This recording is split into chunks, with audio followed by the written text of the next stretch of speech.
Hola, bienvenidos a otro tutorial más de F. Muñoz Tutoriales. Sí, ya sé que tarda unos meses en volver a hacer tutoriales.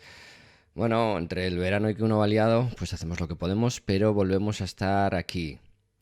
Vamos a empezar con las novedades de la versión R 2023. Como veis, Cinema 4D ha cambiado el sistema de nomenclatura de sus programas. Y como vemos en la lista, tendríamos versiones R y S. Para los que sois muy novatos, que sepáis que la versión R es la versión compras la anual, digamos que dura el año, normalmente arranca en septiembre, de septiembre a septiembre. Y la versión S es la de suscripción, la que mensualmente, si tiene novedades, las vas a ir viendo, cosa que la versión R no vas a poder ver. Recordar también, muy por encima, que a partir de la R25 es cuando cambió el entorno gráfico, por lo que si veis tutoriales con otros iconos y otra colocación de los elementos es anterior a la R25 y que a partir de ahora las versiones funcionan por el año. Eso quiere decir que a partir de la S26 saltamos a la R 2023, que es la que tenemos ahora. Todas las novedades en Cinema 4D las vamos a ver con una iluminación en amarillo que podemos desactivar, pero donde veáis en los menús que tienen o en los iconos que tienen puntos amarillos o están activados en amarillo son las novedades de la versión. Es interesante, si no conocéis versiones anteriores, ver cuando vais al menú Edición, Preferencias, ver cómo en el interfaz realzar las nuevas características, podéis desactivarlo o podéis poner las características de las últimas dos versiones. La primera en la lista es la simetría en el modelado. Como veis, en una malla que ya de por sí está deformada por el esqueleto, lo que se puede hacer es activar la simetría. Si os fijáis, tenemos dos iconos nuevos que antes no estaban, que es donde se ve la mariposa. Para habilitar la simetría en el modelado, no lo confundamos con el objeto simetría.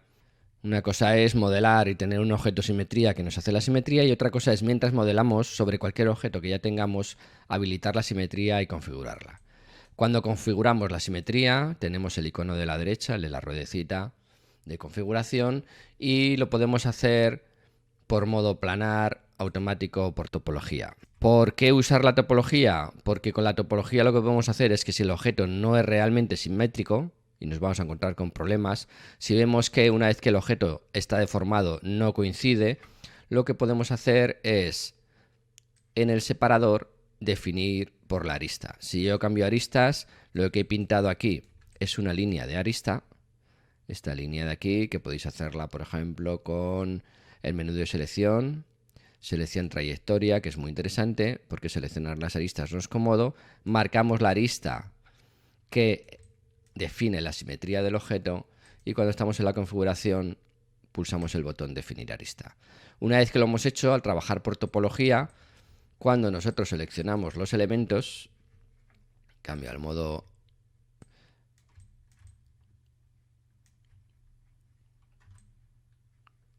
cuando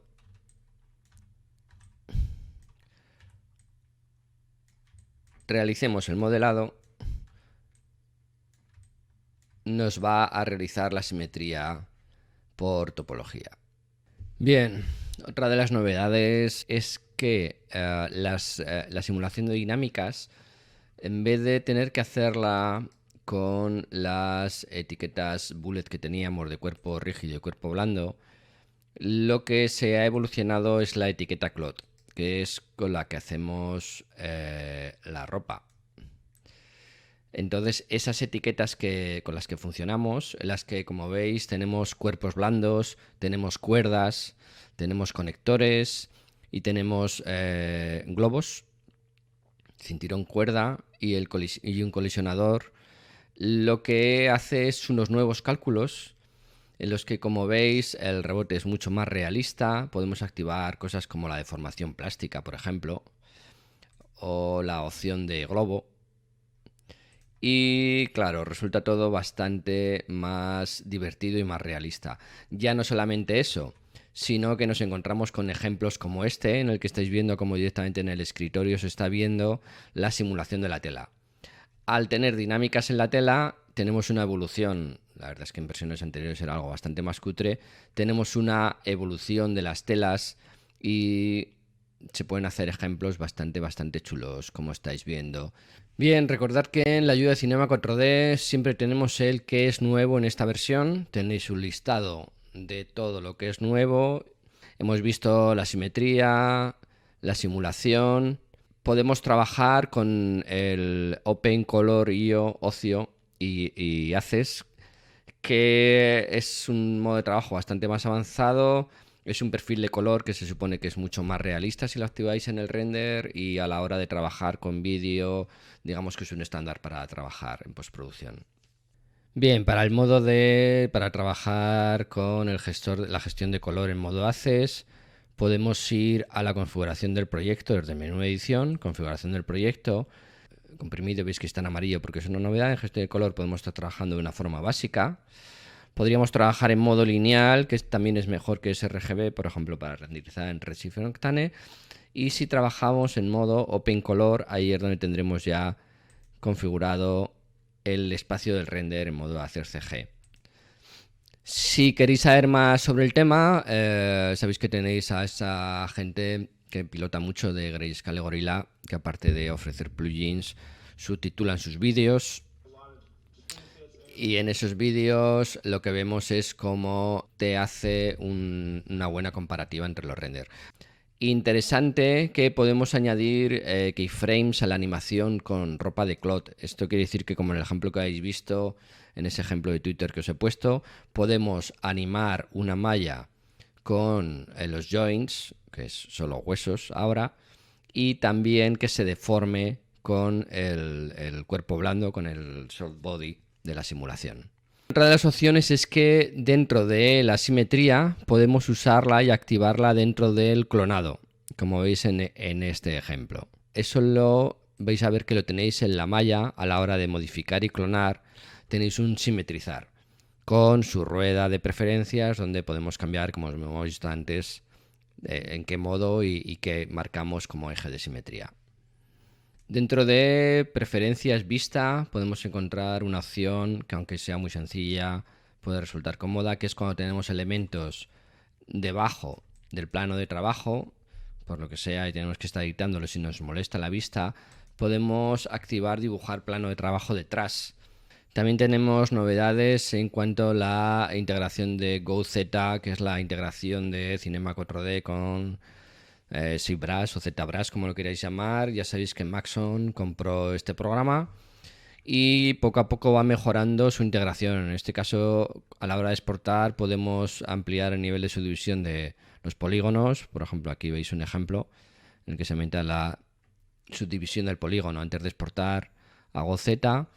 Y luego también tenemos unas mejoras, y aquí os voy a saber decir poco, ya rebuscar en la ayuda y echarle un ojo porque no me manejo en ZBrush, pero parece ser que la integración es mucho más cómoda.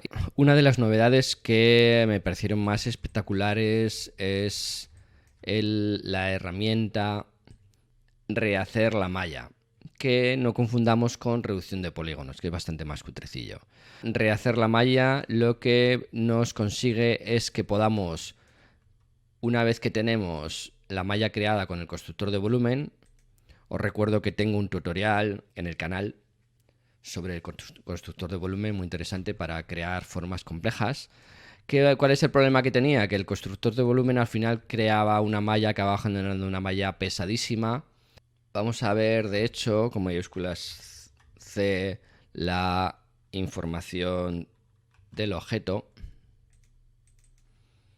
Y nos dice que esta malla tan sencilla pesa 14 megas, que es una barbaridad para un objeto tan básico. Imaginaros que tuviéramos una escena un poco más compleja.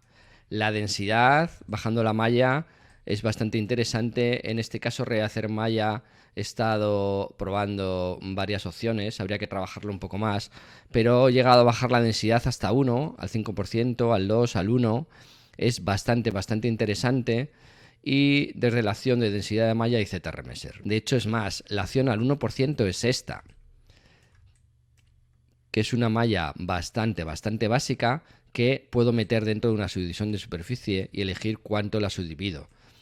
Entonces, partir de una malla original tan pesada como esta, hecha con el constructor de volumen, y terminar teniendo una malla como esta, que pesa, os lo voy a decir ahora, 142 bytes, o sea, una porquería, es espectacular.